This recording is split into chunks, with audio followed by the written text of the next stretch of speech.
Avant de commencer l'histoire, dites-nous d'où vous regardez en laissant un commentaire ci-dessous.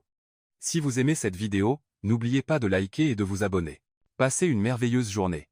Profitez de l'histoire, tout le monde. Les filles, s'il vous plaît. Juste une bouchée, juste une, suppliait la gouvernante, son tablier taché de purée de pommes de terre. Les jumelles de 4 ans étaient assises à la table du petit déjeuner comme deux petites sculptures de glace. Bras croisés et yeux mi-clos, Sophie et Ava semblaient prêtes pour une rébellion de tout petit. C'est alors que la porte de la cuisine s'ouvrit, et Lila Bennett entra, 28 ans, jeans usés, chignon désordonné et une paire de baskets scintillantes qui ne correspondaient décidément pas au manoir Harrison. « Bonjour », annonça-t-elle avec un sourire si éclatant qu'il semblait éclairer de l'intérieur. « Je suis arrivée tôt, et je meurs de faim. Vous avez du café ?» La gouvernante haussa les sourcils, surprise. « Vous êtes la nounou, la nouvelle. Premier jour, Lila. Enchantée de vous rencontrer, dit-elle avec enthousiasme, tendant la main. Seule la gouvernante la serra. Les jumelles restèrent figées comme deux gargouilles méfiantes. Elles n'ont rien mangé depuis hier, murmura la gouvernante. Harrison va perdre patience s'il découvre qu'elles ont encore sauté un repas. Lila posa les mains sur les hanches, observant la scène. D'accord, laissez-moi faire. Sans demander, elle ouvrit le frigo comme si elle était chez elle et en sortit des œufs, du lait, de la farine et un pot de crème fouettée périmée, qu'elle remit discrètement. En quelques minutes, la cuisine embaumait l'odeur des crêpes et de la musique. Oui, Lila avait posé son téléphone sur le plan de travail et cuisiné au son de Twist and Shoot des Beatles. Et ce qu'elle fit ensuite, personne ne l'oublierait jamais. C'est l'heure du spectacle, cria-t-elle, faisant voltiger une crêpe dans les airs tout en se lançant dans une danse. Mais pas n'importe quelle danse. Elle faisait de grands pas exagérés, tournoyait comme sur une scène de Broadway, et soudain, elle cala une poêle sur chaque hanche comme si c'était des castagnettes. Les jumelles se regardèrent. Puis un son qu'on n'avait pas entendu dans le manoir depuis des lustres éclata. Derrière. Encore. Encore. Applaudit Eva. Les crêpes qui dansent, ajouta Sophie. Lila fit un clin d'œil. Je ne danse que si vous mangez. C'est le deal. Les filles échangèrent un regard. La bataille était officiellement terminée. Elles prirent leurs fourchettes et mordirent dans leur première bouchée. La gouvernante faillit pleurer. À l'étage, James Harrison examinait des documents dans son bureau minimaliste. Costume sombre, lunettes rectangulaires, cheveux parfaitement coiffés. L'homme le plus froid de l'hémisphère nord. Les sons étouffés de musique et de rire montant de la cuisine firent hausser son sourcil. Depuis le décès de sa femme, les jumelles étaient devenues renfermées, têtues et totalement résistantes à toutes les nounous. 7 avaient été renvoyées en moins de 3 mois. Sven. Il appuya sur le bouton de l'interphone. Madame Carter, pourquoi y a-t-il de la musique dans la cuisine? Encore émue par le miracle des crêpes, la gouvernante répondit, excitée, Monsieur, les filles mangent. La nouvelle nounou, elle a dansé avec une poêle. Silence sur la ligne. Elle a fait quoi? Des crêpes qui dansent, monsieur, et elles ont mangé. James fronça les sourcils. Il prit sa veste et descendit. En entrant dans la cuisine, il s'attendait à un chaos. Au lieu de cela, il trouva quelque chose de bien plus troublant. 2 petites filles heureuses, le visage barbouillé de miel, et une femme faisant tournoyer une crêpe sur son doigt comme un ballon de basket. « Que se passe-t-il ici » demanda-t-il d'une voix ferme et froide. Lila arrêta de faire tournoyer la crêpe, mais ne sembla pas décontenancée. « Bonjour à vous aussi, patron. Vous voulez une crêpe qui danse ?» Les jumelles éclatèrent de rire. James, lui, ne rit pas. « Vous êtes la nouvelle nounou. En chair, en os et en paillettes, » répondit-elle, pointant ses baskets. Il l'observa longuement. Il s'attendait à une professionnelle réservée, portant un uniforme et s'adressant aux enfants par mademoiselle, pas à quelqu'un qui jouait du Beatles et organisait des spectacles de crêpes improvisés. « J'exige de la discipline, de la responsabilité et du silence, » dit-il. « Soupa. Moi, j'exige du café, du respect pour les crêpes et que personne ne meure d'ennui avant le déjeuner, » riposta-t-elle avec un sourire malicieux. Les jumelles étouffèrent un rire. James n'avait ni le temps pour les disputes ni la patience pour la défiance.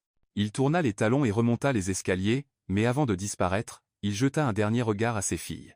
Elles souriaient, et ça, il devait l'admettre, c'était nouveau. Plus tard, en débarrassant la table, Lila trouva un dessin que Sophie avait laissé derrière elle, un croquis de bonhommes allumettes représentant elle-même, Ava et Lila se tenant la main. Au-dessus, en lettres maladroites, était écrit « Nounou magique ». Lila tint le papier délicatement et murmura « Vous allez me donner du fil à retordre, petites jumelles enchantées ». Mais ce qu'elle ne savait pas encore, c'est que le vrai problème était à l'étage, portant une cravate grise, un visage sérieux et un cœur bien verrouillé. Et il n'avait aucune idée que la nounou allait bouleverser tout son monde.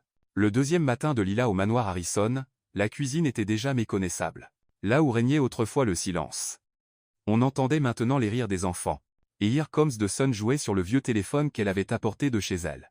Aujourd'hui, c'est le jour du petit déjeuner magique, annonça Lila, entrant dans la cuisine avec un petit tablier rose qu'elle avait trouvé dans le placard de la gouvernante. Qui veut des œufs brouillés qui dansent?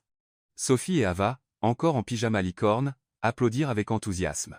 Il était difficile de croire qu'il s'agissait des mêmes enfants silencieux d'il y a seulement 3 jours. Comment les œufs dansent-ils? Demanda Ava, grimpant sur une chaise, les yeux brillants de curiosité. Oh, c'est top secret, murmura Lila avec un regard espiègle. Mais je vais vous le dire à vous deux seulement. On ajoute un peu d'assaisonnement d'amour, on mélange au rythme de la musique, et voilà, des œufs qui dansent. Madame Carter, observant depuis la porte du garde-manger, ne put cacher son sourire.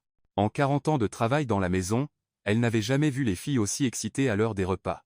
Mademoiselle Lila, dit Carter, entrant avec une tasse de café fumante.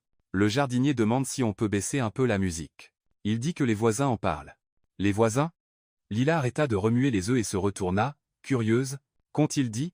Que pour la première fois depuis des mois, ils ont entendu des rires venant de cette maison, répondit Carter, les yeux humides. Et que c'est un son merveilleux. Lila sent it's a poetry necessaire. Elle prit la main de la gouvernante et la serra doucement. Alors, continuons à faire du bon bruit, d'accord? À 10h du matin, lorsque James descendit chercher des papiers oubliés dans son bureau, il trouva le salon digne d'une scène de film pour enfants. Des coussins sur le sol formaient un château. Les rideaux étaient devenus des grottes secrètes. Et Lila était assise au milieu de tout cela, racontant une histoire avec une voix différente pour chaque personnage. Et alors la princesse Ava attrapa sa baguette magique, dit Lila, agitant une cuillère en bois, et transforma tous les méchants dragons en chatons duveteux. Les jumelles éclatèrent de rire, roulant sur les coussins.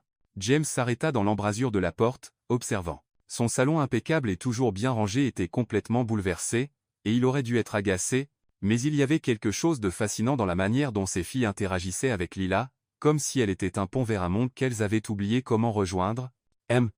Harrison, Lila le remarqua et agita la main joyeusement. Vous voulez rejoindre l'histoire? J'ai besoin de quelqu'un pour jouer le roi courageux. Non, Mochi, dit Plateman. Je suis juste venu chercher des papiers. Papa, restez. Tante Lila fait des voix amusantes, dit Sophie, courant vers lui. James sentit une oppression dans sa poitrine. Cela faisait si longtemps que Sophie ne lui avait pas demandé de jouer. Peut-être une autre fois, ma chérie. Papa doit travailler. Le sourire de Sophie s'effaça un peu, et James se détesta pour cela. Plus tard, à l'heure du déjeuner, Lila transforma le fait de manger de la salade en un voyage à travers une forêt enchantée, où chaque feuille de laitue était une feuille magique, et chaque carotte une potion d'énergie. Les filles mangèrent toute la salade, chose que même leur propre mère n'avait pas réussi de son vivant. Comment faites-vous ça? Demanda Miguel, le chauffeur de la famille, observant par la fenêtre de la cuisine. Faire quoi? Répondit Lila, essuyant la vinaigrette du visage des jumelles. Les faire sourire comme ça, manger sans discuter. On dirait des enfants normaux. Lila s'arrêta et le regarda. Ce sont des enfants normaux, Miguel. Ils avaient juste besoin qu'on le rappelle. Cet après-midi-là, pendant que les filles faisaient la sieste, le personnel se réunit dans la cuisine comme cela n'était pas arrivé depuis des mois. Carter prépara du café. Miguel apporta des biscuits faits par sa femme, et même Elena, la gouvernante la plus timide de la maison, rejoignit le groupe. Elle est différente, murmura Elena, remuant du sucre dans son café. Elle rend la maison vivante. Les filles ont changé en seulement 2 jours, acquiesça Miguel. Hier. Sophie m'a montré un dessin qu'elle a fait. La première fois qu'elle dessine quelque chose depuis, eh bien, depuis l'accident. Carter hocha la tête solennellement. Harrison a changé aussi. Il est plus présent. Il est descendu 3 fois aujourd'hui juste pour prendre des papiers. Il ne l'a jamais fait avant. Pensez-vous qu'il l'aime? Chuchota Elena. Elena, gronda Carter. Nous ne devrions pas spéculer sur la vie personnelle du patron. Mais tout le monde sourit discrètement. En fin d'après-midi, James était dans son bureau lorsqu'il entendit du bruit venant du jardin. Il regarda par la fenêtre et vit Lila apprendre aux jumelles à jouer à une chasse au trésor parmi les rosiers. Elle avait peint de petites pierres colorées et les avait dispersées sur la pelouse, transformant le jardin soigneusement entretenu en terrain de jeu. Quand le jeu se termina et que les filles rentrèrent pour leur bain, James descendit parler à Lila. « J'ai besoin de vous parler, » dit-il, sa voix formelle. « Bien sûr, » répondit-elle, ramassant encore les pierres colorées. « Qu'est-ce qu'il y a? Les filles ont-elles fait trop de désordre? » Ce n'est pas ça.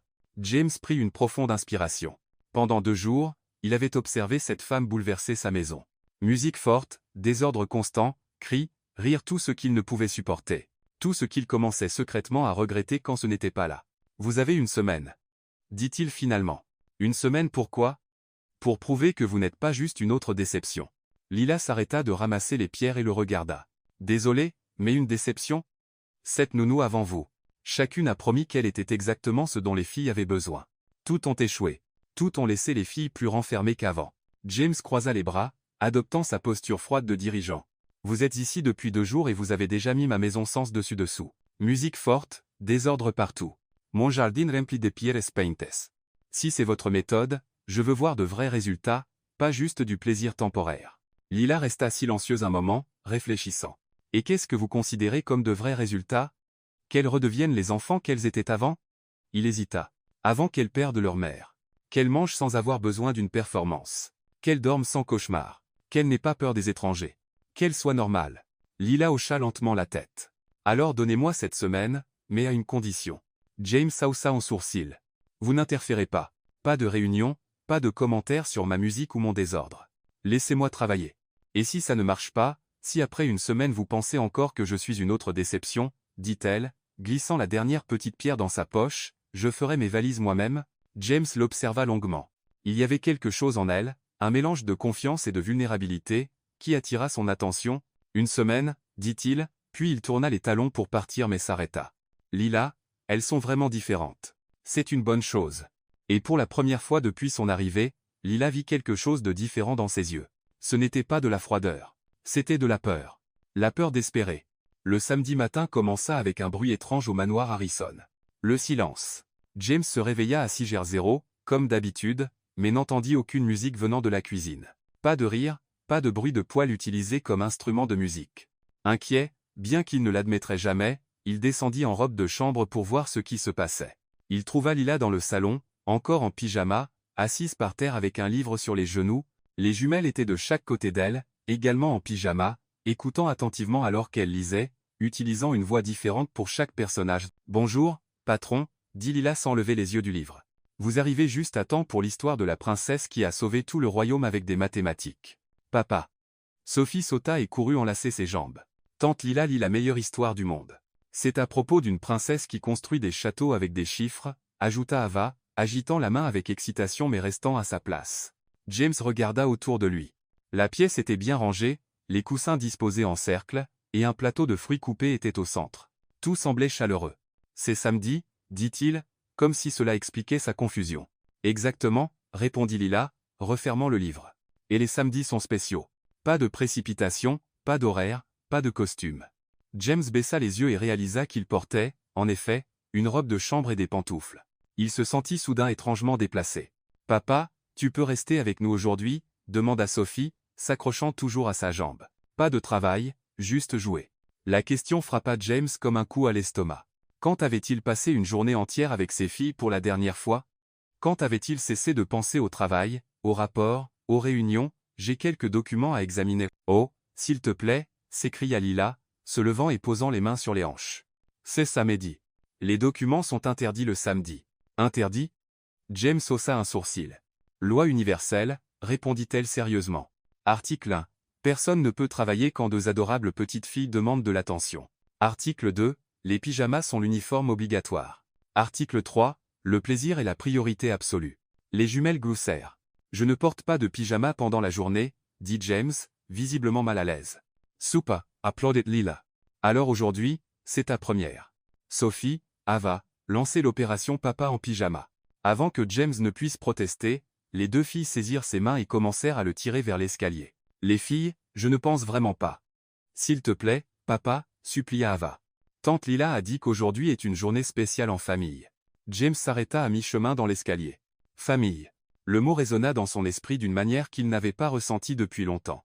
Une demi-heure plus tard, James descendit, portant un pantalon de survêtement gris et un t-shirt simple, des vêtements qu'il avait trouvés au fond de son placard et qu'il n'avait probablement pas portés depuis des années. Il se sentait ridicule et étrangement à l'aise. « Regardez-vous » s'exclama Lilan Levoyante. « Maintenant, tu ressembles vraiment à un papa. »« J'ai toujours été un vrai papa » répondit-il, un peu sur la défensive. « Bien sûr que oui » dit-elle plus doucement. « Mais maintenant, tu ressembles à un papa qui a du temps. » Les mots le désarmèrent complètement. Alors Lila continua, frappant des mains. « Qu'est-ce que vous 3 voulez faire pour le samedi pyjama ?»« Construire quelque chose » cria Ava. « Designer » cria Sophie. « Prendre un café » marmonna James, essayant encore de s'adapter à la situation. Lila rit. Parfait. On fera tout ça. D'abord le café, ensuite chacun fait ce qu'il préfère. Et à la fin, tout le monde montre ce qu'il a fait. Ça vous va? Et ainsi, James se retrouva assis par terre dans la salle de jeu, chose qu'il n'avait pas faite depuis que les filles étaient bébés. Ava était entourée de pièces de Lego, construisant quelque chose qu'elle insistait pour appeler son robot de combat contre la tristesse. Sophie avait des crayons de couleur éparpillés tout autour, dessinant avec la concentration d'une artiste professionnelle. « Qu'est-ce que tu construis, Ava ?» demanda James, réellement curieux. « C'est un robot qui détecte quand les gens sont tristes et les chatouille jusqu'à ce qu'ils rient, expliqua-t-elle, fixant une pièce rouge. « Regarde, ce sont les bras chatouilleurs, et ça, c'est l'antenne détectrice de tristesse. » James était émerveillé par la création complexe de sa fille. Quand était-elle devenue si créative? Et toi, Sophie? Qu'est-ce que tu dessines? C'est une surprise, répondit-elle, couvrant le papier de ses mains. Mais je peux faire un dessin spécial juste pour toi, papa. Vraiment? Bien sûr. Que veux-tu que je dessine? James réfléchit un moment. Quand quelqu'un lui avait-il demandé ce qu'il voulait pour la dernière fois? Dessine ce qui te rend heureuse. Sophie sourit et prit une nouvelle feuille de papier. Elle commença à dessiner avec des traits rapides et sûrs, la langue sortie par concentration. Pendant ce temps, Lila s'assit à côté de James. « Comment te sens-tu » demanda-t-elle doucement. « Étrange, admit-il. Je ne me souviens pas de la dernière fois que j'étais aussi peu organisé. C'est effrayant, non? De ne rien contrôler. » James la regarda, surpris par sa perspicacité. « Comment le sais-tu? Parce que tu n'arrêtes pas de toucher ton poignet comme si tu vérifiais une montre, même si tu n'en portes pas. » James baissa les yeux et réalisa qu'il tripotait effectivement son poignet nu. « Ça passera, » dit Lila. « Cette sensation que tu devrais faire quelque chose de productif. Jouer avec tes filles est la chose la plus productive que tu puisses faire. » À ce moment, Sophie s'éleva de la table. « C'est fini, » annonça-t-elle, tendant le dessin à James. James prit le papier, et son monde s'arrêta. Le dessin montrait 3 bonhommes allumettes devant une grande maison, une petite avec des cheveux bouclés, Sophie, une autre petite avec une queue de cheval, Ava, et une plus grande avec de longs cheveux et un grand sourire, Lila. Ils se tenaient la main, et en dessous, en lettres maladroites, il était écrit « Ma famille heureuse ». James déglutit difficilement. Où était-il dans le dessin de sa propre fille? « Sophie, dit-il, la voix un peu rauque. Où est-ce papa? Oh, elle attrape un crayon marron. J'ai oublié. Papa travaille toujours, alors je ne pouvais pas le dessiner. » Les mots frappèrent James comme une gifle. « Mais je peux te dessiner, maintenant, » ajouta Sophie joyeusement, totalement inconsciente de l'impact de ces mots. « Comment dois-je te dessiner? En costume ou en pyjama? » James resta silencieux un long moment, regardant le dessin. 3 personnes heureuses. Sa fille avait dessiné sa famille, et il n'y était pas. « En pyjama » dit-il finalement. « Dessine-moi en pyjama. » Sophie sourit et commença à dessiner une 4e silhouette à côté des autres. Quand elle eut fini, elle le brandit. Un homme grand en pantalon de survêtement tenant la main des 3 autres silhouettes. « Voilà, » dit-elle, satisfaite. « Maintenant, notre famille est complète. » James prit le dessin, et l'étudia à nouveau. 4 personnes se tenant la main. 4 personnes heureuses. Il leva les yeux et croisa le regard de Lila. Elle ne dit rien, mais James vit de la compréhension dans ses yeux et quelque chose de plus. Quelque chose qui lui fit sentir que juste peu, il avait manqué bien plus que du travail ce samedi en pyjama. « Puis-je garder ce dessin » demanda-t-il à Sophie. « Bien sûr. Papa, je peux en faire d'autres. » James plia soigneusement le papier et le glissa dans la poche de son sweat. « Merci, ma chérie. C'est le plus beau dessin que j'ai jamais vu. » Et pour la première fois depuis longtemps, James souhaita que le week-end puisse durer éternellement. Le lundi arriva avec une énergie différente au manoir Harrison. Après le samedi pyjama, les jumelles semblaient encore plus attachées à Lila, et même James avait commencé à descendre prendre le petit déjeuner avec elle, chose impensable il y a seulement une semaine. « Ce soir, c'est une soirée dîner spéciale », annonça Lila à l'heure du déjeuner, les yeux brillants d'excitation. « Je vais préparer une recette que j'ai apprise de ma grand-mère mexicaine. »« Mexicaine » demanda Ava, intriguée. « Oui. Des quesadillas au poulet et fromage fondu, du riz avec des haricots assaisonnés, et du guacamole frais. » Sophie et Ava échangèrent des regards excités. Tout ce qui venait des mains de Lila ressemblait à une fête. « Vous allez adorer, » poursuivit Lila. « C'est de la nourriture qui donne l'impression d'un câlin de l'intérieur. » James, qui passait par la cuisine à ce moment, s'arrêta pour écouter. « De la nourriture mexicaine » demanda-t-il, semblant un peu incertain. « Dit vos, patron. Ce n'est pas épicé, juste savoureux et fait avec amour. Ma mère vient dîner ce soir, dit-il, se souvenant soudainement. Elle n'essaie généralement pas de nouveaux types de nourriture. Lila haussa les épaules. Alors, ce sera une bonne occasion pour elle d'élargir ses horizons, non? James sentit un nœud dans son estomac. Sa mère, Eleanor Harrison, était une femme de 72 ans, très traditionnelle, avec des opinions bien arrêtées sur la manière dont les choses devaient être faites. Depuis la mort de sa femme, elle venait dîner une fois par semaine pour s'assurer que les filles étaient bien élevées. Peut-être vaut-il mieux préparer quelque chose d'un peu plus traditionnel, suggéra-t-il. Papa, on veut la nourriture de tante Lila, protesta Sophie. Ouais, elle l'a promis, ajouta Ava. Lila croisa les bras et regarda James droit dans les yeux. Vous avez dit que j'avais une semaine pour montrer des résultats. Laissez-moi faire les choses à ma manière. James soupira. Il savait qu'il était dans le pétrin. A exactement 18:00, Eleanor Harrison arriva. Grande, élégante, avec des cheveux gris impeccablement coiffés en chignon et un tailleur bleu marine qui coûtait probablement plus que le salaire mensuel de Lila. James, mon chéri, dit-elle, embrassant la joue de son fils. Comment vont mes petites filles? Mieux que jamais, maman. La nouvelle nounou fait un travail exceptionnel. Oh oui. J'ai entendu parler d'elle. Où l'as-tu trouvée? Quelle agence l'a recommandée? En fait, elle a été recommandée par le docteur Lopez. Elle a une approche plus moderne. Eleanor haussa un sourcil mais ne dit rien.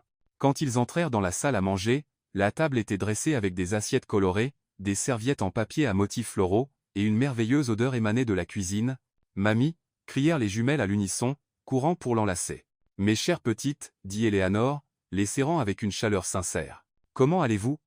Tante Lila a fait de la nourriture mexicaine, annonça Ava. C'est le meilleur jamais, ajouta Sophie. Eleanor regarda James avec une expression familière. Une désapprobation silencieuse. À ce moment, Lila apparut, portant un plat fumant. Bonsoir, dit-elle avec un sourire chaleureux. Vous devez être Madame Harrison. Je suis la nounou des filles. C'est un plaisir de vous rencontrer. Eleanor la détailla de la tête aux pieds. Lila portait une simple robe en coton, ses cheveux attachés en une queue de cheval décontractée. Bonsoir, répondit Eleanor froidement. Donc, vous êtes la nounou? C'est exact, et j'ai préparé un dîner spécial pour ce soir. J'espère que vous apprécierez.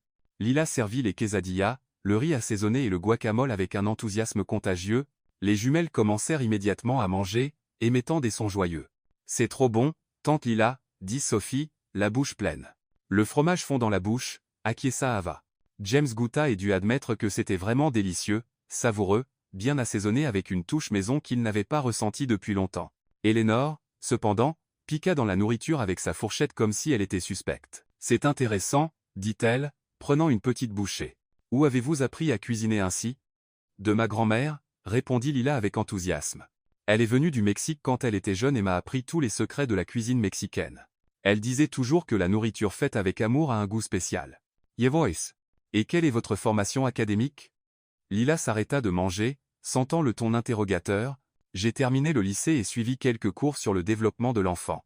Quelques cours, répéta Eleanor avec un dédain à peine voilé. Donc, pas de formation formelle. L'atmosphère devint tendue. James remarqua le changement et tenta d'intervenir. Maman, Lila fait un travail exceptionnel avec les filles. James, mon chéri, je sais que tu veux le meilleur pour elles, continua Eleanor, l'ignorant. Mais elles ont besoin de quelqu'un avec une éducation appropriée, quelqu'un qui peut enseigner les bonnes manières, l'étiquette, préparer des repas appropriés. Les filles mangent mieux que jamais, dit Lila, essayant de rester calme. La nourriture mexicaine n'est pas appropriée pour des enfants bien élevés, rétorqua Eleanor. Elles doivent apprendre à apprécier la haute cuisine, pas ceci. Lila sentit ses joues brûler, mais prit une profonde inspiration. Avec tout le respect, Madame Harrison, les filles avaient des problèmes d'alimentation quand je suis arrivé. Maintenant, elles mangent avec joie et sont ouvertes à essayer de nouvelles saveurs. Des problèmes d'alimentation? Eleanor se tourna vers James. Pourquoi n'ai-je pas été informée? Maman, ce n'était rien de grave. Elles touchaient à peine leur nourriture. Eleanor House Salavoix. Et tu fais confiance à quelqu'un sans formation formelle pour régler ça avec de la nourriture exotique?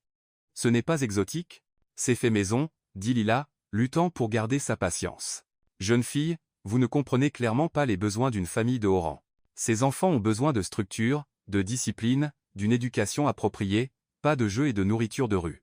Le silence dans la pièce était assourdissant. Les jumelles avaient cessé de manger et regardaient les adultes, confuses. Les yeux de Lila piquaient, mais elle refusa de pleurer devant cette femme. Madame Harrison, dit-elle, la voix tremblante mais ferme, je n'ai peut-être pas de diplôme universitaire, mais je sais m'occuper des enfants, et je sais les faire sourire. Sourire ne suffit pas, contra Eleanor. Elles ont besoin d'une vraie éducation, pas de quelqu'un qui les gâte avec ça suffit. La voix de James trancha l'air comme une lame. Il se leva, les yeux brûlants de colère. Maman, arrête tout de suite.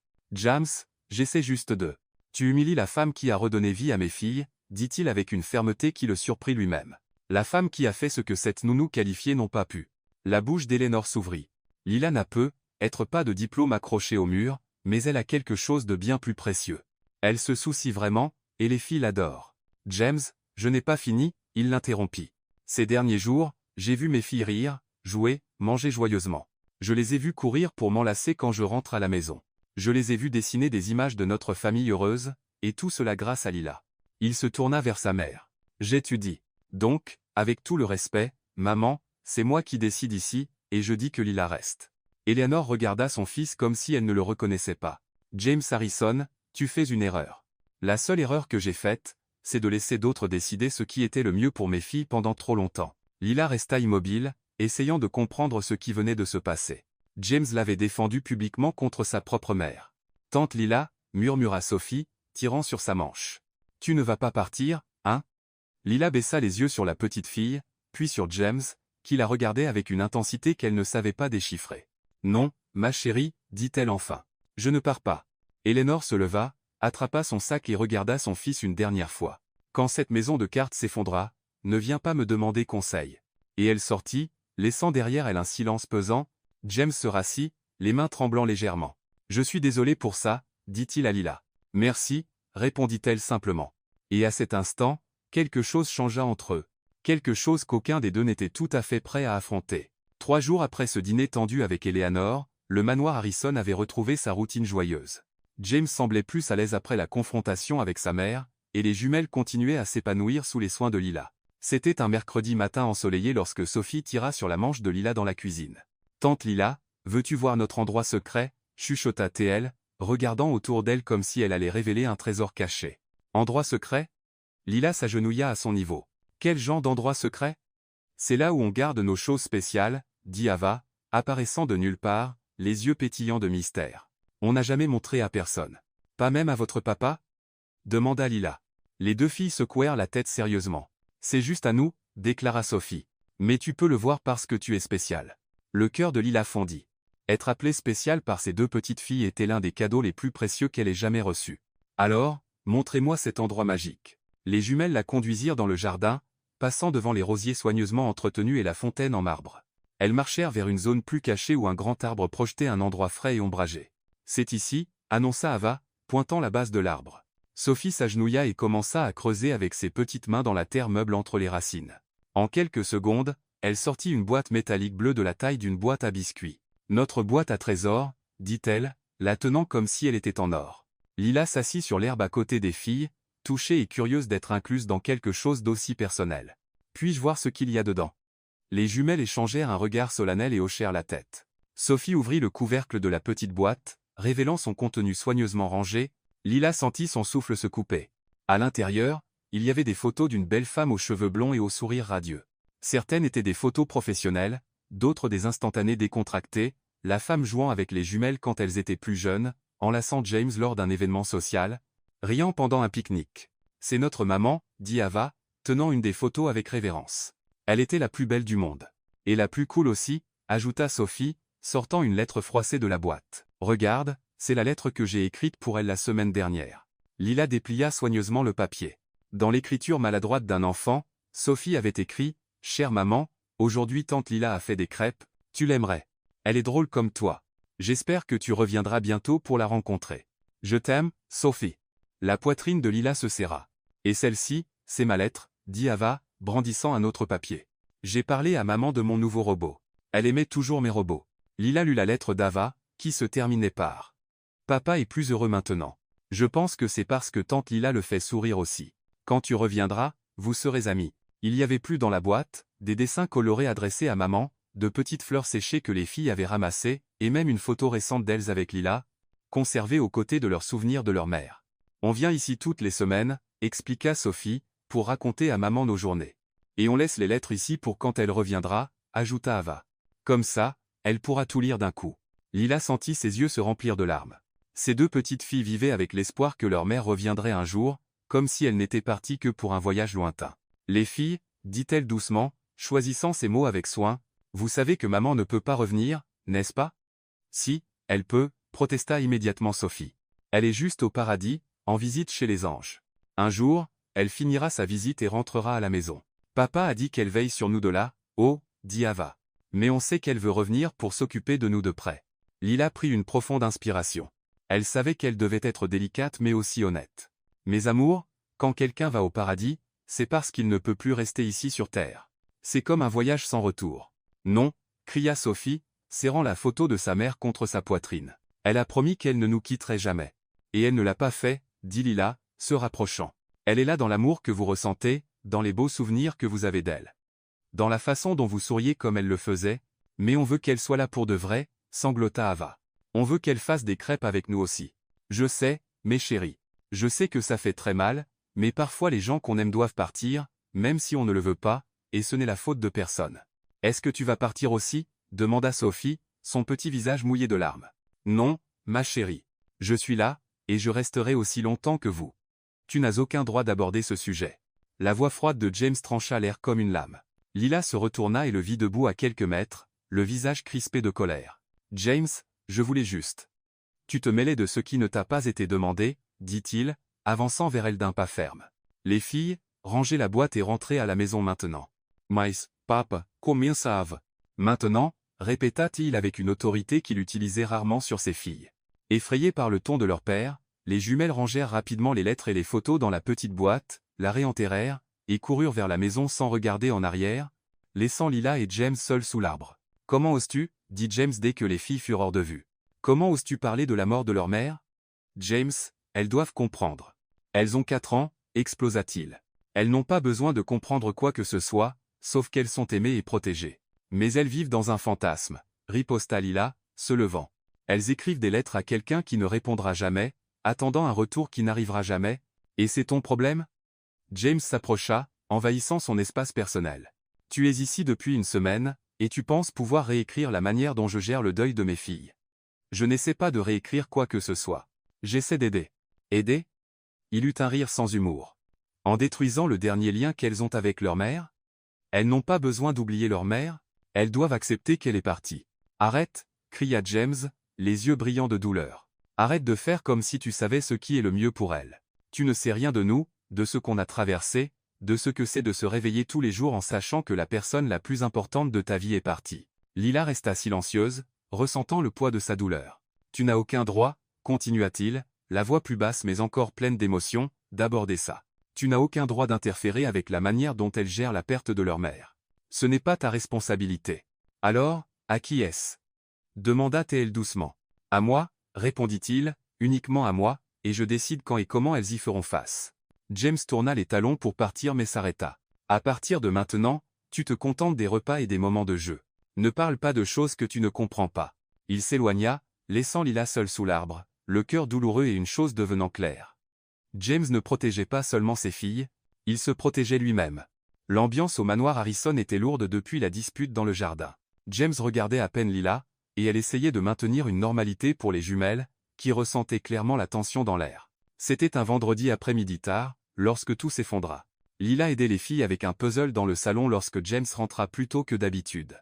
Ses pas fermes résonnèrent dans le couloir, et quand il apparut dans l'embrasure, son visage était tendu. « Les filles, allez jouer dans votre chambre, » dit-il, sans même regarder Lila. « Mais papa, on n'a pas fini le puzzle, » protesta Sophie. « Maintenant, » répéta-t-il d'un ton qui ne laissait place à aucune discussion. Les jumelles obéirent, mais pas avant d'échanger des regards confus entre leur père et la nounou. Une fois parti, James ferma la porte. « Nous devons parler, » dit-il. « Si c'est à propos d'hier. »« C'est à propos des limites, » coupa James. « J'ai parlé au docteur Lopez aujourd'hui.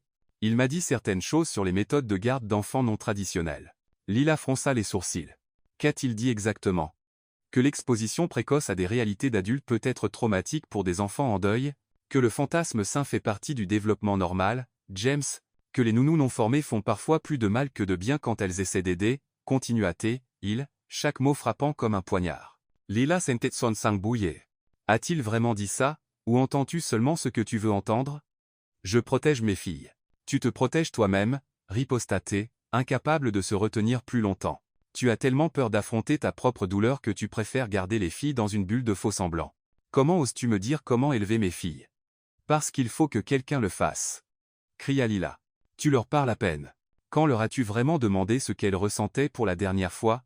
Quand as-tu cessé de fuir dès qu'elles mentionnaient leur mère? Le visage de James devint rouge de colère. Tu ne sais rien de moi. Je sais que tu aimes ces filles, mais tu as peur de les aimer pleinement parce que ça ferait trop mal de les perdre aussi. Assez, James frappa son poing sur la table, faisant trembler un vase. Assez. Tu as dépassé les bornes. À l'étage, ils entendirent une porte claquer et des bruits de pas précipités. Ils arrêtèrent de crier et levèrent les yeux. Sophie, Ava. Appela James. Silence. Ils montèrent les escaliers en courant et trouvèrent la chambre des filles vide. La fenêtre était ouverte, les rideaux flottant au vent. Où sont-elles? Murmura James, la panique montant dans sa voix. Sophie, Ava, cria Lila dans le couloir. Rien. Les minutes suivantes furent un tourbillon de panique. James fouilla les chambres à l'étage, vérifiant chacune, tandis que Lila descendit vérifier la cuisine, le salon, le bureau. Madame Carter rejoignit la recherche, tout comme Miguel et Elena. Elles ne sont pas dans la maison, cria James, descendant les escaliers, le visage pâle. Elles ne sont nulle part. Je vais vérifier le jardin, dit Miguel, courant vers la porte. Je vais regarder dans le garage, proposa Elena. Et si elles avaient quitté la propriété, murmura James, la voix brisée, et si quelqu'un les avait enlevées? Lila s'arrêta et ferma les yeux, essayant de penser comme une petite fille effrayée de 4 ans. Où iraient deux petites filles effrayées? Un endroit sûr? Un endroit petit et confortable où elles pourraient être ensemble? Le chenil, cria-t-elle soudain. Quoi? Le chenil pour chien à l'arrière du jardin. Lila courut comme jamais auparavant, James juste derrière elle. Le chenil était dans un coin reculé de la propriété, entouré d'arbres. L'ancien propriétaire du manoir y élevait des Golden Retrievers, mais il était vide depuis des années. Quand ils arrivèrent, Lila entendit le son le plus triste du monde. Des sanglots étouffés venant de l'intérieur de la petite niche en bois. Sophie, Ava, appela-t-elle doucement, s'agenouillant près de l'ouverture. Deux petites têtes apparurent au fond de la niche, leurs visages striés de larmes. Tante Lila, murmura Sophie. Nous sommes là, mes chéris, dit Lila, tendant les bras. Vous pouvez sortir. Tout va bien. Papa est fâché contre toi à cause de nous, sanglota Ava, rampant à l'extérieur. C'est notre faute si vous vous êtes disputés. On ne veut pas que tu partes, pleura Sophie, se jetant dans les bras de Lila. James resta immobile, regardant ses filles trouver du réconfort auprès de Lila, sentant son cœur se briser. Ce n'est pas votre faute, dit Lila, les serrant toutes les deux. Ce n'est jamais votre faute quand les adultes se disputent. Les grands disent parfois des choses qu'ils ne devraient pas quand ils sont contrariés. Mais si papa t'envoie loin? Demanda Ava. Et si on est encore seul? Ajouta Sophie. Lila regarda James par-dessus les têtes des filles. Il n'avait pas bougé, mais elle pouvait voir les larmes dans ses yeux. Vous savez ce qu'on va faire? Dit-elle doucement. Je vais chanter la chanson que ma grand-mère me chantait quand j'étais triste. Ça marchait toujours. Lila serra les filles plus près et commença à chanter doucement. La mélodie était douce et un peu triste, une berceuse mexicaine sur l'amour inconditionnel et la protection. Même si elles ne comprenaient pas les mots, les jumelles commencèrent à se calmer, se blottissant contre Lila. James observa, fasciné. Il n'avait jamais vu ses filles se calmer aussi vite après avoir pleuré. La voix de Lila avait quelque chose de magique, quelque chose qui touchait non seulement les enfants mais lui aussi. À la fin de la chanson, les filles étaient calmes, respirant doucement. On rentre à la maison? Demanda Lila doucement. Tu viens avec nous? Murmura Sophie. Bien sûr que oui. James les suivit jusqu'à la maison en silence. Il aida Lila à baigner les filles, à leur mettre leurs pyjamas, à brosser leurs petites dents. Tout au long, il observa comment Lila interagissait avec ses filles avec une patience infinie, une affection sincère et une compréhension naturelle de ce dont elles avaient besoin. Après que les filles se furent endormies, James resta longtemps dans le couloir, regardant simplement la porte de leur chambre. Il était presque 23 h, quand il frappa à la porte de Lila. « Entrez, dit-elle, surprise de le voir. James entra lentement, les mains dans les poches, les épaules voûtées comme s'il portait le poids du monde. « Comment savais-tu où elles étaient? Demanda-t-il. L'instinct. J'ai essayé de penser comme une petite fille effrayée. Elles ne se sont jamais cachées de moi avant. Elles n'ont jamais fui quand j'étais contrarié. » Lila ne répondit pas. Elle attendit simplement. James s'assit dans le fauteuil près de la fenêtre, le visage dans les mains. « Tu avais raison aujourd'hui, dit-il, la voix étouffée, surtout. James, je ne sais plus comment être père, admit-il, levant les yeux rouges vers elle. Depuis qu'Emma est morte, je ne sais pas comment être ce dont elles ont besoin. J'ai peur de faire mal, alors je ne fais rien. J'ai peur d'affronter leur douleur parce que je peux à peine gérer la mienne. Lila sentit son cœur se serrer.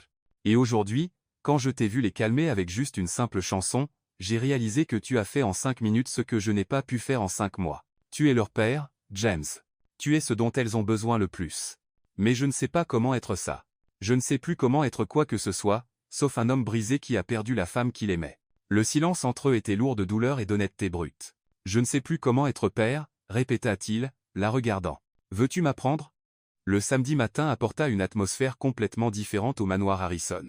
Pour la première fois depuis son arrivée, Lila trouva James dans la cuisine avant elle, encore en pyjama, essayant de comprendre la machine à café. « Bonjour » dit-elle, surprise. « Besoin d'aide » ? « S'il te plaît » répondit-il avec un sourire gêné. « Chaque fois que j'essaie de faire du café, ça finit comme de l'eau boueuse. » Lila rit et s'approcha, lui montrant la bonne quantité de café et d'eau. Leurs doigts se frôlèrent brièvement alors qu'elle l'aidait à positionner la carafe, et tous deux ressentirent une petite étincelle. « Papa » crièrent les jumelles ensemble, apparaissant dans la cuisine encore en chemise de nuit. « Pourquoi es-tu levé si tôt ?»« J'ai pensé aider à préparer le petit déjeuner, » dit James, s'agenouillant pour les enlacer. « Qu'en pensez-vous » Sophie et Ava se regardèrent, les yeux écarquillés de surprise et de joie. « Vraiment » demanda Ava. « Vraiment, mais je vais avoir besoin de l'aide de vous deux et de tante Lila. » Et ainsi commença la première matinée de véritable travail d'équipe entre eux. James semblait étonnamment ouvert aux suggestions de Lila sur les routines des filles. « Elles aiment aider à cuisiner » expliqua Lila en sortant les ingrédients pour les crêpes. « Ça leur donne un sentiment d'importance, et c'est bon pour leur motricité. »« Ça a du sens » acquiesça James, regardant Sophie remuer la pâte avec une concentration totale. « Je n'y avais jamais pensé. »« Et Ava adore mesurer les choses » continua Lila. « Regarde comme elle se concentre quand elle utilise la tasse à mesurer. » James observa sa plus jeune fille compter soigneusement chaque cuillerée de sucre, la langue sortie par concentration. « Comment as-tu découvert tout ça sur elle » demanda-t-il, sincèrement curieux. « En prêtant attention » répondit Lila simplement. « Chaque enfant a ses propres intérêts et talents. Il suffit de les remarquer. » Au petit déjeuner, James essaya une des suggestions de Lila. Chacun à la table partagea une chose qu'il attendait avec impatience ce jour-là. « Je veux construire un fort de coussins » annonça Sophie. « Je veux apprendre à papa à faire mon robot dansant » dit Ava. « Je veux apprendre » dit James, regardant Lila. « Apprendre à être un meilleur père. » Lila sentit son cœur se serrer. « Et toi, tante Lila » demanda Sophie. « Je veux vous voir heureux. C'est tout ce que je veux toujours. » Plus tard cet après-midi-là, quand James suggéra de cuisiner le dîner ensemble, Lila fut à nouveau surprise. « Tu es sûr ? Tu n'as pas de travail. »« Le travail peut attendre, » dit-il. « La lasagne, c'est facile, » s'exclama Lila. « Et les filles peuvent t'aider avec le fromage râpé. » La cuisine se transforma en un joyeux désordre organisé.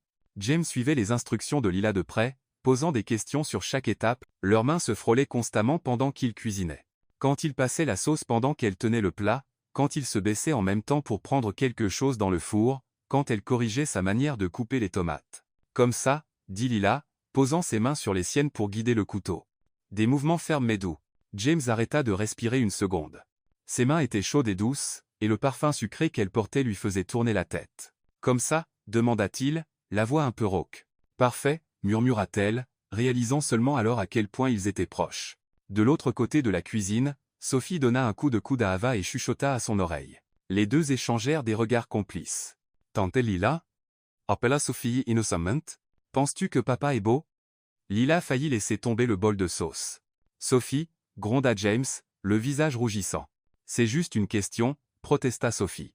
Miguel a dit que quand les adultes cuisinent ensemble et se regardent tout le temps, c'est parce que Sophie Elizabeth Harrison, interrompit James, mortifié. Ava gloussa. Miguel a dit que c'est parce qu'ils s'aiment. Les filles, dit Lila rapidement, essayant de changer de sujet, pourquoi ne mettez-vous pas la table? Plus tard, après que les filles furent parties prendre leur bain, James et Lila finirent de préparer le dîner dans un silence confortable mais chargé. Désolé pour les filles, dit James en coupant du fromage. Elles ont été très observatrices ces derniers temps.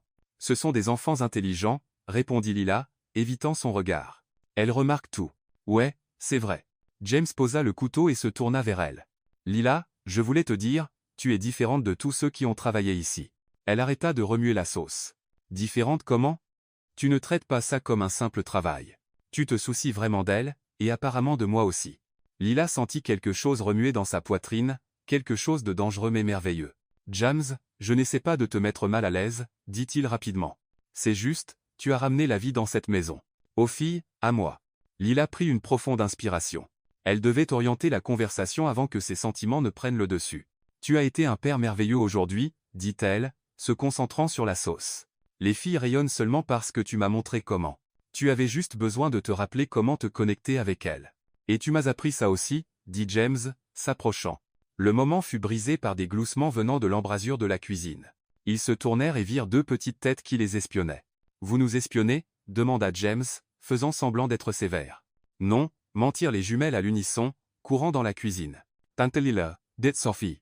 Veux-tu rejoindre notre club secret ?»« Quel club secret ?»« Le club des enfants intelligents » répondit Ava avec un air important. « Et que fait ce club ?» Les jumelles échangèrent un autre regard. « On résout des problèmes » dit Sophie vaguement. « Quel genre de problème ?»« Les problèmes des adultes quand ils ne savent pas qu'ils s'aiment » répondit Ava avec une totale innocence. James manqua de s'étouffer. « Les filles, est-ce que papa aime tante Lila ?» demanda Sophie directement. « C'est notre nounou, Sophie. » Ce n'est pas une réponse, fit remarquer Ava, croisant les bras. « Et toi, tante Lila ?» se tourna Sophie vers elle. « Est-ce que tu aimes papa ?» Lila regarda James, puis les filles, se sentant coincée et incertaine. « J'aime toute la famille, » dit-elle diplomatiquement. « Mais est-ce que tu l'aimerais » insista Sophie. « Sophie, ça suffit, » dit James, bien que sa voix manquât de conviction. Le cœur de Lila s'emballa. La vérité était, oui, elle avait commencé à ressentir quelque chose pour James qui allait bien au-delà de tout ce qui était professionnel. La manière dont il s'était ouvert, comment il essayait d'être un meilleur père, la façon dont il la regardait quand il pensait qu'elle ne faisait pas attention mais c'était risqué. Elle était la nounou, il était le patron. Les filles étaient vulnérables et avaient déjà perdu leur mère. Et si les choses tournaient mal ? « Je dois vérifier la lasagne, » dit-elle, échappant à la question sous le regard intense de James. Mais en ouvrant le four, Lila savait que quelque chose entre eux avait changé de manière irréversible. Et des gloussements silencieux derrière elle, elle pouvait aussi dire que deux petites filles très observatrices avaient leur propre plan pour l'avenir de la famille. Le problème était que Lila n'était pas sûre si elle était prête à faire partie de ces plans. Le lundi arriva gris et pluvieux, avec de grosses gouttes tapant contre les fenêtres du manoir Harrison. Lila s'attendait à une journée calme à l'intérieur, être à faire des travaux manuels avec les filles ou à regarder des films, mais Sophie et Ava avaient d'autres idées. « Tante Lila » cria Sophie, courant vers la fenêtre du salon. « Regarde toute cette pluie. C'est le jour parfait. »« Awatapa es meins. »« Parfait pourquoi, mes chéris ?»« Pour le défilé des parapluies » répondirent-elles ensemble. Lila haussa un sourcil. « Défilé des parapluies ?»« Maman le faisait avec nous quand il pleuvait beaucoup » expliqua Sophie, les yeux brillants d'excitation. « On prend tous les parapluies de la maison et on défile dans le jardin. Chacun choisit une couleur différente, » ajouta Ava. « Et on fait des poses de mannequin. » Lila regarda Eors. La pluie était régulière, mais il n'y avait pas d'éclairs. Et les filles étaient si enthousiastes qu'elles n'avaient pas le cœur de dire non. « D'accord, mais seulement si papa dit que c'est ok. »« Ok quoi ?» demanda James, entrant dans la pièce. Il était rentré tôt à cause du temps. Le défilé des parapluies, expliquèrent à nouveau les filles, se précipitant pour l'enlacer. Parapluies ? James regarda Lila, confus. C'était une tradition qu'elles avaient avec leur mère, expliqua-t-elle doucement. Elles veulent le refaire. James héchita. Toute mention d'Emma le rendait toujours mal à l'aise, mais ces dernières semaines, il avait essayé d'être plus ouvert aux souvenirs que ses filles avaient d'elle. Il pleut assez fort. S'il te plaît, papa, supplia Sophie. On a promis d'être prudente. Et tu dois venir aussi, dit Ava, tirant sa main. Tu n'as jamais fait le défilé des parapluies. James regarda Lila, qui haussa les épaules avec un sourire. Si tu es d'accord pour te mouiller un peu. Une demi-heure plus tard, tous les quatre se tenaient à la porte d'entrée en imperméable et bottes. Les filles avaient choisi des parapluies colorés dans le placard de l'entrée. Sophie avait un rose avec des licornes, et Ava choisit un bleu couvert d'étoiles. Et maintenant, demanda James, tenant un parapluie noir tout simple. Maintenant, tu apprends à défiler, dit Sophie, ouvrant son parapluie avec un flair dramatique. Tu dois marcher comme si tu étais célèbre. Komecha. Ava fit une démonstration, défilant dans le couloir avec des pas exagérés et des poses de mannequin. Lila rit, attrapant un parapluie rouge. Je pense que je comprends. C'est comme un défilé de mode sous la pluie, c'est ça ? Exactement, crièrent les filles.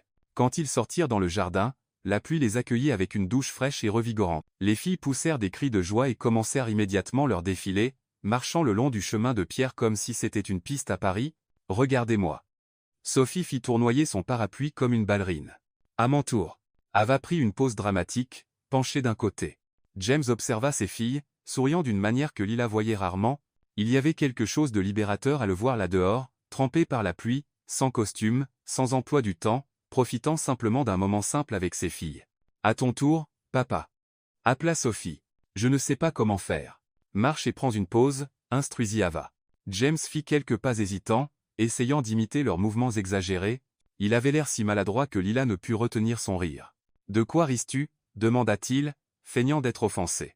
De ta démarche de mannequin, dit-elle à travers son rire. On dirait un robot qui essaie de danser. Oh, vraiment? Alors montre-moi, experte du podium. Lila releva le défi. Elle descendit le chemin avec des mouvements fluides et ludiques, faisant tournoyer le parapluie rouge et prenant des poses qui firent applaudir et crier les jumelles. Voilà comment on fait, lança-t-elle à James. À mon tour encore, dit-il, essayant de copier ses mouvements. Il fit mieux cette fois, et les filles crièrent leur approbation. Le jeu continua pendant plusieurs minutes, chacun prenant son tour sur la piste mouillée, riant plus fort à chaque fois. Puis tout changea quand James tenta un tourbillon sophistiqué. Ses pieds glissèrent sur l'herbe mouillée, et il perdit complètement l'équilibre. Instinctivement, il tendit la main pour se rattraper et attrapa Lila, qui se tenait à côté de lui. Ils tombèrent tous les deux, James atterrissant en dessous et amortissant sa chute. Pendant un moment, ils ne bougèrent pas, respirant fort, leurs visages à quelques centimètres l'un de l'autre. La pluie continuait de tomber, mais maintenant elle semblait douce, presque romantique. Le parapluie rouge de Lila s'était envolé à quelques mètres, les laissant complètement exposés. « Ça va ?» murmura James, ses yeux scrutant son visage à la recherche du moindre signe de blessure. « Je vais bien », répondit Lila tout aussi doucement. Elle était allongée sur sa poitrine, sentant son cœur battre contre le sien. Ses cheveux mouillés tombaient comme un rideau autour de leur visage. Il ne pouvait pas dire qui avait bougé en premier. Peut-être avait-il bougé en même temps, attiré par une force magnétique qui s'était construite entre eux pendant des semaines. Le baiser commença doucement, presque prudemment, des lèvres froides par la pluie se rencontrant, apportant une chaleur soudaine. James prit son visage dans une main, approfondissant le baiser avec une passion qui les surprit tous les deux. Pendant quelques secondes magiques, rien d'autre n'existait, ni patron ni nounou, ni complication, ni peur, juste James et Lila admettant enfin quelque chose qu'ils avaient nié trop longtemps. « Papa, tante Lila !» crièrent les jumelles, courant vers eux. « Vous êtes blessés ?» La réalité frappa comme une gifle. James s'écarta, si vite qu'il repoussa presque Lila. Il se releva d'un bond, son expression se fermant instantanément. « On va bien, les filles, dit-il, la voix étrangement froide. On a juste glissé. » Lila se releva plus lentement, essayant encore de comprendre ce qui s'était passé. Son goût était encore sur ses lèvres, mais son expression avait complètement changé. « Rentrons à l'intérieur, » dit James sans la regarder. « Vous allez à trappe-foi. » Les filles obéirent, courant vers la maison. James et Lila suivirent en silence. Mais la tension entre eux était maintenant totalement différente. Après que les filles eurent pris des bains chauds et changé de vêtements, James demanda à Lila de le rejoindre dans le bureau. « Ferme la porte, » dit-il, lui tournant le dos en regardant par la fenêtre. Lila fit ce qu'il demandait, le cœur battant encore. « James, à propos de ce qui s'est passé. » « C'était une erreur, coupa-t-il, se tournant vers elle avec un regard de pierre. « Ça n'aurait pas dû arriver. Mais tu es leur nounou. »« C'est tout, » dit-il, chaque mot comme un couteau. « Je suis ton employeur. Il y a une ligne claire entre nous, et je l'ai franchie. Ça ne se reproduira plus. » Lila eut l'impression d'avoir reçu un coup dans l'estomac. « Je comprends, » parvint-elle à dire, gardant la voix stable malgré la douleur. « À partir de maintenant, nous restons professionnels. Tu t'occupes des filles, et je garde mes distances. C'est simple. Si c'est ce que tu veux, c'est ce qui doit être. » James se tourna à nouveau vers la fenêtre, mettant clairement fin à la conversation.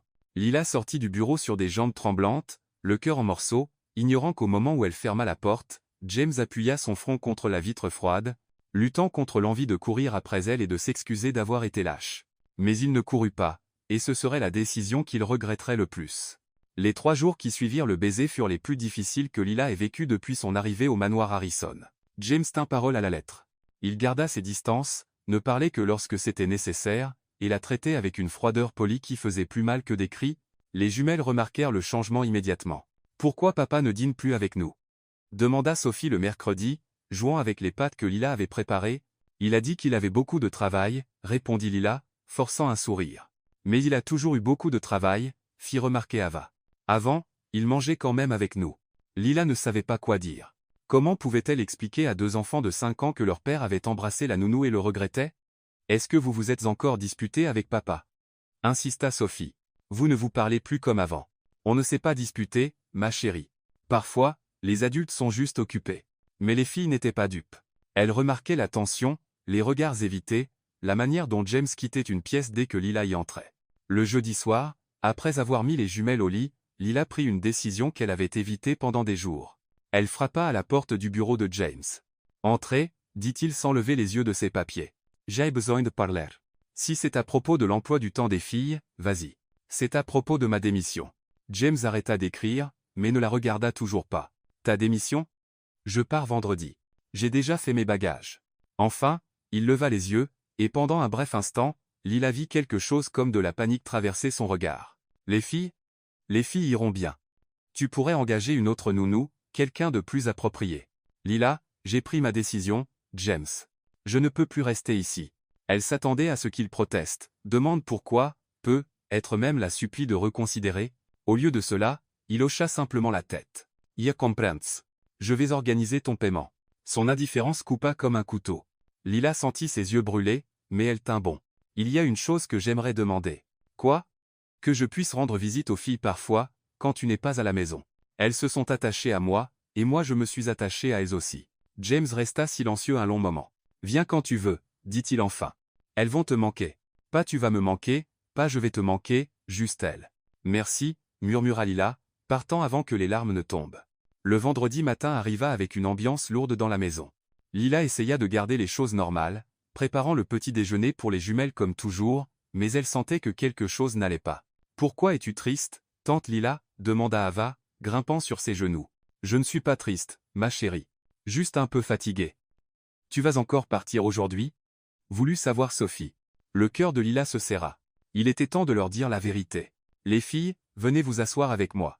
J'ai besoin de vous parler. » Elles s'assirent à côté d'elle sur le canapé du salon, leur visage sérieux et attentif. « Vous savez que tante Lila vous aime beaucoup, n'est-ce pas ?»« On sait », répondirent-elles à l'unisson. « Et vous savez que parfois les gens doivent partir, même quand ils ne le veulent pas. » Le sourire disparut du visage de Sophie. « Tu pars ? » ?»« Oui, ma chérie, mais ça ne veut pas dire que je ne vous aime pas. »« Non !»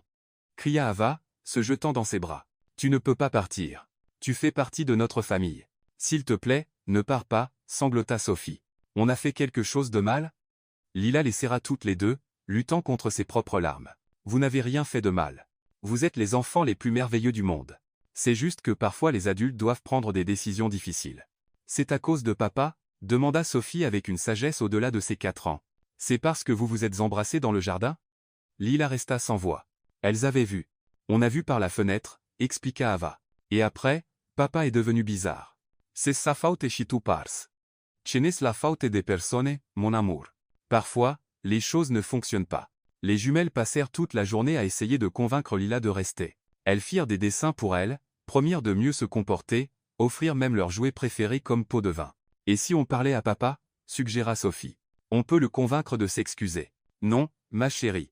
La décision est déjà prise. »« Mais on ne veut pas que tu partes, » insista Ava, les yeux rouges de larmes. James n'apparut qu'à l'heure du déjeuner, salua ses filles froidement et ne regarda pas Lila du tout. Les filles coururent vers lui. « Papa, tu ne peux pas laisser tante Lila partir, » supplia Sophie. « S'il te plaît, dis-lui de rester, » implora Ava. James jeta un bref regard à Lila, qui se tenait dans l'embrasure de la cuisine. Tante Lila a pris une décision. Nous devons la respecter. Mais papa. Ça suffit, les filles. Allons déjeuner. Lila vit la confusion et la douleur sur les petits visages des jumelles, et son cœur se brisa encore plus. En fin d'après-midi, pendant que les filles faisaient la sieste, Lila prépara 2 lettres. Elle en écrivit une pour chaque jumelle, essayant d'expliquer d'une manière qu'elle pourrait comprendre que son départ n'avait rien à voir avec elle. Pour Sophie, elle écrivit sur quelle merveilleuse artiste elle était et comment elle devrait continuer à dessiner des mondes magiques. Pour Ava, elle parla de son don spécial pour construire des choses et comment elle deviendrait un jour une inventrice célèbre. Dans les 2 lettres, elle promit qu'elle les aimerait toujours et qu'elle viendrait leur rendre visite dès qu'elle le pourrait. Elle laissa les lettres sur les oreillers des filles et prit sa valise. James n'était pas à la maison quand elle partit. Il l'avait probablement planifié ainsi. Lila jeta un dernier regard au manoir qui avait été son foyer pendant quelques précieuses semaines et s'éloigna, le cœur brisé. 2 heures plus tard, les jumelles se réveillèrent de leur sieste et trouvèrent les lettres. Après que Madame Carter les eut lues à voix haute, elles comprirent enfin que Lila était vraiment partie. Le son des pleurs des filles résonna dans toute la maison. James était dans son bureau lorsqu'il entendit les sanglots. Il courut à l'étage et trouva les 2 filles dans leur chambre, s'enlaçant et pleurant comme si leur monde venait de s'écrouler. « Que s'est-il passé ?» demanda-t-il, s'agenouillant devant elle. « Tante Lila est partie » sanglota Sophie, tendant la lettre froissée. « Pour de bon. Pourquoi l'as-tu laissée partir ?» demanda Ava, regardant son père avec un mélange de tristesse et de colère qu'il n'avait jamais vu auparavant. « Pourquoi ne lui as-tu pas demandé de rester ?» James prit les lettres et les lut. Chaque mot écrit par Lila était rempli d'un amour sincère pour les filles, et il réalisa à quel point il avait perdu. « Pourquoi la laisses-tu partir ?» demanda encore Sophie, frappant ses petits poings contre sa poitrine. « Ne l'aimes-tu pas aussi ?» Et pour la première fois, James avoua la vérité qu'il avait essayé d'ignorer. Oui, il aimait Lila, et il avait laissé la peur détruire la meilleure chose qui lui soit arrivée depuis le décès d'Emma. « J'ai fait une erreur, les filles, murmura-t-il, les serrant toutes les deux dans ses bras. Papa a fait une très grosse erreur. Une semaine s'était écoulée depuis le départ de Lila, et le manoir Harrison semblait avoir perdu toutes ses couleurs. Les jumelles mangeaient sans intérêt, jouaient silencieusement et continuaient de demander quand tante Lila reviendrait leur rendre visite. James avait engagé une nounou temporaire, Madame Thompson, une femme sérieuse et efficace qui s'occupait des filles avec un professionnalisme parfait. Elle ne brûlait jamais les crêpes, ne laissait jamais de désordre, et ne chantait jamais pendant l'heure du bain. Elle était irréprochable sur le papier, et les filles la détestaient. Elle ne fait pas de voix amusante quand elle lit des histoires, se plaignit Sophie pendant le petit déjeuner du lundi. Et elle ne nous laisse pas aider en cuisine, ajouta Ava, jouant avec les œufs parfaitement cuits que Madame Thompson avait préparés. James observa ses filles, ne sachant quoi dire. Chaque jour, il devenait plus évident à quel point Lila avait laissé un vide immense dans leur vie. Pas seulement dans la vie des filles, dans la sienne aussi. « Papa, dit Sodain Ave. Tu te souviens que le spectacle de danse est aujourd'hui à l'école ?» Le cœur de James fit un bond. Le spectacle. Comment avait-il pu oublier? Bien sûr que je me souviens, ma chérie, mentit-il. Je suis vraiment excité de vous voir danser. Tante Lila devait venir avec toi, dit Sophie tristement. Elle l'avait promis. James déglutit difficilement. Lila avait promis qu'elle serait là. Et maintenant, les filles devraient monter sur scène sans la personne qui leur donnait toujours le plus d'encouragement. Cet après-midi-là, James arriva à l'école élémentaire de Pine Valley vêtu de son meilleur costume. L'auditorium était rempli de parents fiers tenant des caméras et des téléphones. Il trouva une place au 3e rang, et attendit. Le spectacle commença avec les enfants plus âgés. De petits danseurs, âgés de 5 et 6 ans, se produisirent avec une grâce adorable, gagnant des applaudissements chaleureux du public. Enfin, ce fut le tour de la classe des jumelles.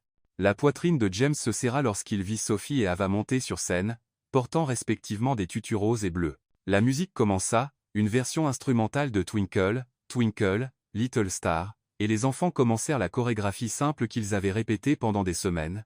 Sophie s'en sortait bien, ses mouvements fluides et confiants. Mais Ava restait immobile au milieu de la scène, regardant le public avec une panique dans les yeux. Elle cherchait quelqu'un qui n'était clairement pas là. James se redressa sur sa chaise, essayant d'attirer son attention.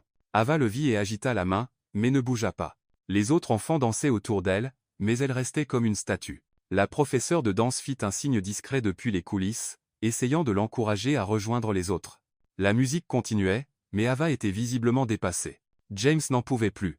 Il se leva et marcha jusqu'au côté de la scène où il pouvait parler doucement à sa fille. « Ava, ma chérie, tu peux le faire, murmura-t-il. Papa est là.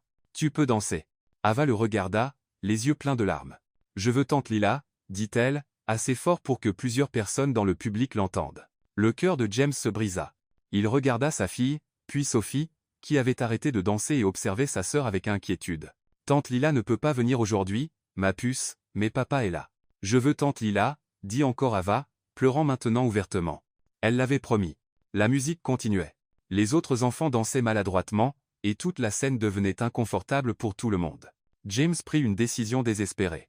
Il sortit son téléphone et composa le numéro qu'il connaissait par cœur. « Allô ?» La voix de Lila se fit entendre à l'autre bout. « Lila, c'est moi. Je sais que je n'ai pas le droit de t'appeler, mais j'ai besoin de toi. Ava est sur scène à l'école, et elle panique. Elle te demande. » Il y eut une pause. « Où ? » Auditorium de l'école élémentaire de Pine Valley. « S'il te plaît. Je suis à 10 minutes. Tiens Spawn. L'appel se termine. » James rangea le téléphone et se tourna vers Ava. « Tante Lila arrive, ma chérie. Tiens, bon, encore un peu. » Ava arrêta de pleurer, mais elle ne bougea toujours pas. La professeure décida de mettre la musique en pause et annonça une courte pause pendant que les autres enfants quittaient la scène. James monta sur scène et prit Ava dans ses bras, la portant en coulisses où Sophie attendait. « Elle vient vraiment, papa ?» demanda Sophie. « Oui. Et elle vint. » 8 minutes plus tard, James vit une silhouette familière se précipiter dans l'auditorium. Lila portait une robe simple, ses cheveux détachés comme si elle était sortie précipitamment de chez elle. Ses yeux scrutèrent immédiatement la scène. James lui fit signe depuis les coulisses, et quand Ava la repéra, son visage s'illumina complètement. « Tante Lila, cria-t-elle, courant sur la scène. Lila monta rapidement les marches latérales, et s'agenouilla pour attraper Ava dans ses bras. « Je suis là, ma chérie, murmura-t-elle.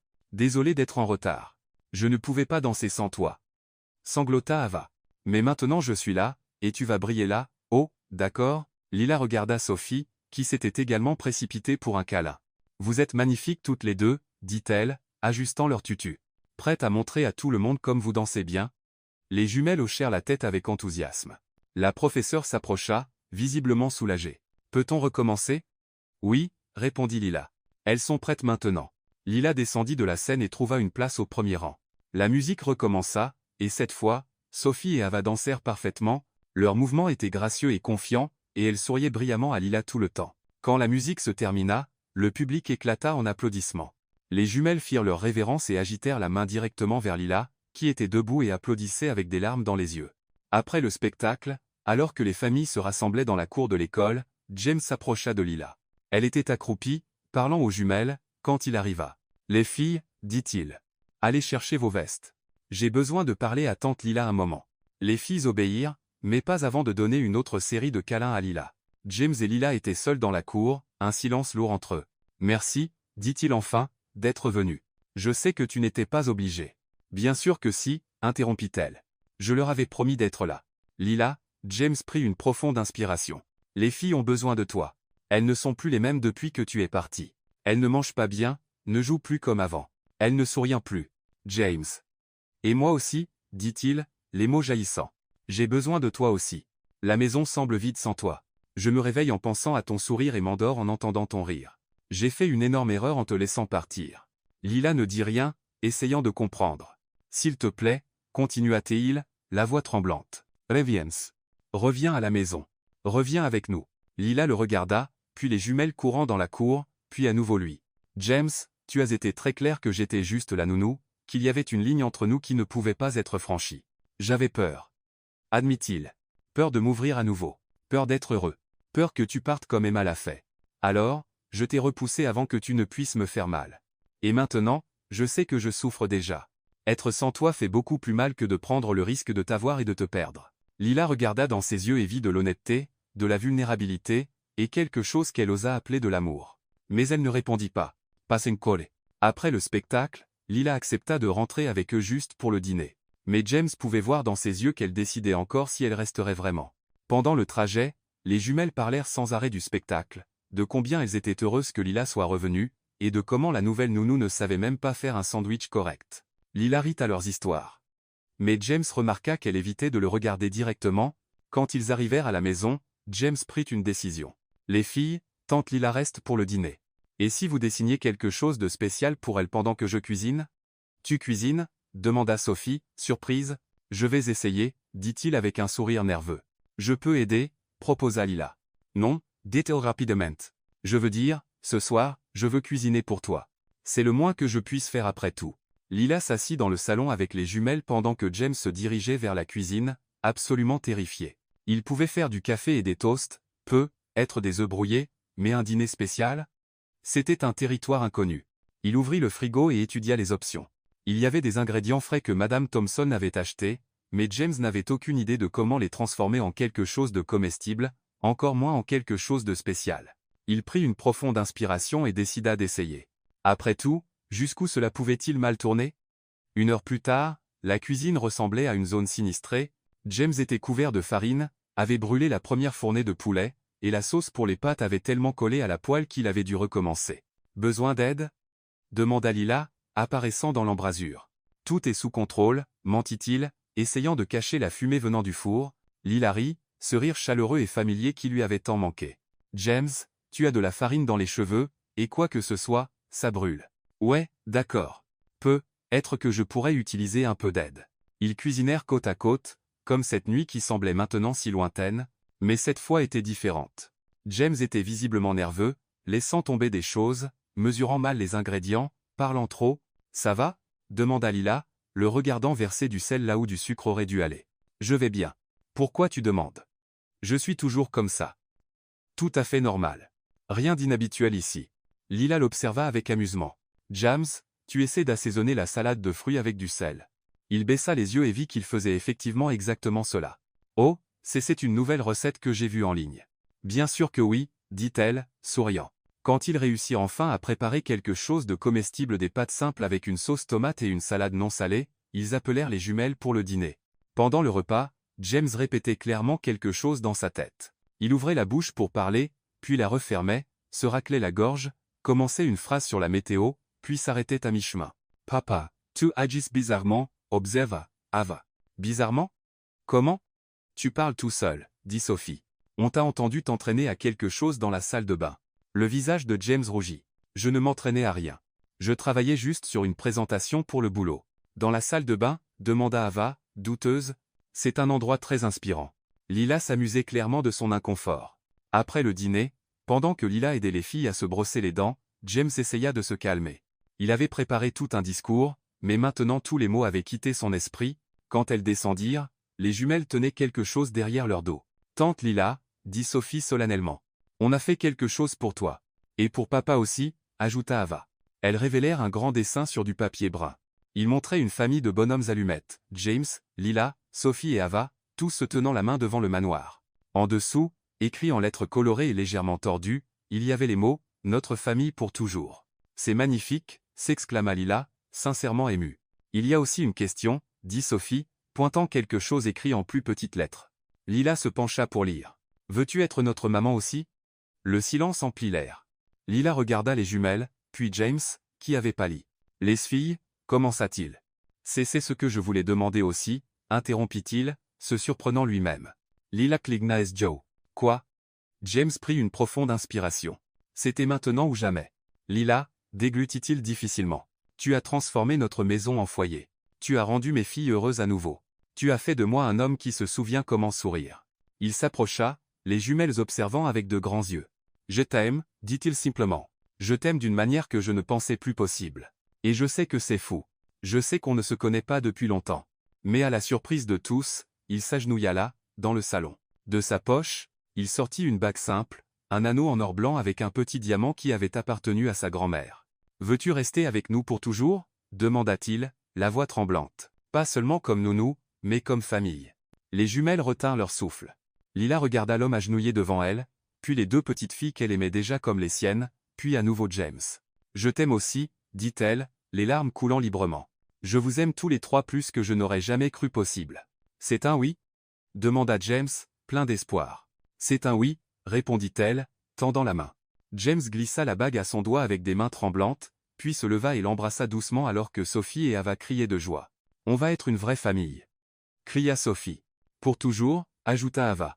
Et là, dans le salon du manoir Harrison, entouré des rires des jumelles, James et Lila surent qu'ils avaient trouvé quelque chose valant plus que n'importe quel trésor, un véritable amour né du désir de prendre soin, grandi par le courage de s'ouvrir, et rendu éternel par la promesse de ne jamais se séparer. 2 semaines après la demande en mariage, le manoir Harrison bourdonnait d'activité, pas le genre d'élégance contrôlée que James préférait habituellement, mais le chaos délicieux que seules 2 petites filles de 4 ans pouvaient créer pour organiser une fête. « Tante Lila !» cria Sophie, courant dans la cuisine avec un tutu par-dessus son pyjama. « Le prêtre est là? Pas encore, ma chérie, répondit Lila, essayant de ne pas brûler les brigadeiros faits maison qu'elle tenait à préparer pour le mariage. Mais il arrivera bientôt. Tu es sûr que tu peux te marier dans une robe à fleurs? Demanda Ava, apparaissant avec une tiare de travers sur la tête. Mamie Eleanor a dit que les mariés doivent porter des robes blanches et de grands voiles. Lila sourit. Eleanor Harrison était arrivée 3 jours plus tôt, clairement mécontente de la rapidité du mariage, mais faisant de son mieux pour le cacher pour le bien des petites filles. Elle n'approuvait toujours pas totalement Lila, mais avait remarqué à quel point les jumelles étaient heureuses et comment James souriait à nouveau. Ta grand-mère a raison sur la tradition, dit Lila, s'agenouillant pour ajuster la tiare d'Ava. Mais vous deux avez choisi le thème de la fête, vous vous souvenez? Et à une fête en pyjama, la mariée peut porter ce qu'elle veut. L'idée de la fête de mariage en pyjama avait commencé lorsque les filles avaient appris que ce serait une petite cérémonie dans le jardin. Elles étaient déçues qu'il n'y ait pas une vraie fête jusqu'à ce que Lila suggère de faire le type de fête qu'elles aimaient le plus. Mais si c'est une fête en pyjama, pourquoi ne te maries-tu pas en pyjama? Insista Sophie. Parce que même à une fête en pyjama, la mariée doit avoir l'air un peu chic, expliqua Lila. Mais je promets, après la cérémonie, je me changerai, et on fera une bataille d'oreillers. Les filles crièrent de joie et coururent le dire à leur père. Lila regarda autour de la cuisine. Les brigadeiros refroidissaientes. Un simple gâteau au chocolat était décoré de fleurs comestibles, et des sandwichs en forme de cœur étaient soigneusement disposés. Ce n'était pas le genre de mariage dont beaucoup de filles rêvent, mais c'était parfait pour eux. Dans le jardin, James supervisait les dernières touches, des chaises simples disposées en demi-cercle, une arche de fleurs sauvages que Lila avait insisté pour faire elle-même, et des coussins colorés éparpillés sur l'herbe pour ceux qui préféraient s'asseoir par terre. Harrison, dit Miguel, le chauffeur, s'approchant avec un sourire. Les décorations sont magnifiques. Différentes, mais magnifiques. C'est vrai, acquiesça James, regardant les guirlandes colorées que les jumelles avaient fabriquées. Je n'aurais jamais pensé me marier à une fête en pyjama, mais... Oh, c'est parfait, dit Madame Carter, apparaissant avec plus de coussins. Je n'ai jamais vu autant de joie dans cette maison. James sourit. C'était vrai. Au cours des 2 semaines depuis la demande, le manoir était devenu un endroit complètement différent. Des rires constants, de la musique jouant toujours, et un véritable sentiment de famille qu'il n'avait pas ressenti depuis des années. Les invités commencèrent à arriver, le docteur Lopez et sa femme, quelques collègues proches de James, la famille de Lila, venue du Mexique pour le mariage, et, bien sûr, Eleanor. Elle portait une élégante robe bleu marine. Son seul clin d'œil au thème de la fête en pyjama était une écharpe colorée. James, dit Eleanor, embrassant la joue de son fils. J'espère que tu sais ce que tu fais. Je sais exactement ce que je fais, maman, répondit-il avec une confiance qui la surprit. J'épouse la femme qui a redonné vie à notre famille. Eleanor regarda autour d'elle, prenant note des décorations inhabituelles, des enfants courant en pyjama, des adultes discutant joyeusement sur des coussins dans l'herbe. Ce n'est pas ce que j'avais imaginé pour toi, admit-elle. Ce n'est pas ce que j'avais imaginé pour moi non plus, dit James. Mais c'est parfait. Quand le prêtre arriva, un jeune homme décontracté qui avait volontiers accepté la cérémonie informelle, tout le monde se rassembla dans le jardin. Les jumelles, en tant que demoiselles d'honneur officielles, descendirent le chemin couvert de pétales, jetant encore plus de pétales partout et saluant les invités comme de petites célébrités, puis la musique commença. Ce n'était pas la marche nuptiale traditionnelle, mais la berceuse mexicaine que Lila chantait toujours pour calmer les filles. Du Hermet, Mialma jouait doucement à la guitare. La mélodie était douce et pleine d'amour, résonnant dans le jardin. Et puis Lila apparut. Elle portait une simple robe en coton à motifs floraux avec des fleurs jaunes et bleues qui s'accordaient parfaitement avec le jardin. Ses cheveux étaient détachés avec quelques fleurs naturelles entrelacées, et elle tenait un bouquet de marguerites qu'elle avait cueillies ce matin-là dans le jardin. James sentit son souffle se couper. Elle était radieuse, naturelle, parfaite. Lila s'approcha de lui, souriante, s'arrêtant en chemin pour enlacer les jumelles. Quand elle atteignit enfin le petit hôtel improvisé, James prit ses mains. « Tu es magnifique », murmura-t-il. « Toi aussi », répondit-elle, riant en remarquant qu'il avait accepté de porter juste une chemise légère et un pantalon en lin. Pas de cravate. La cérémonie fut simple et pleine d'amour.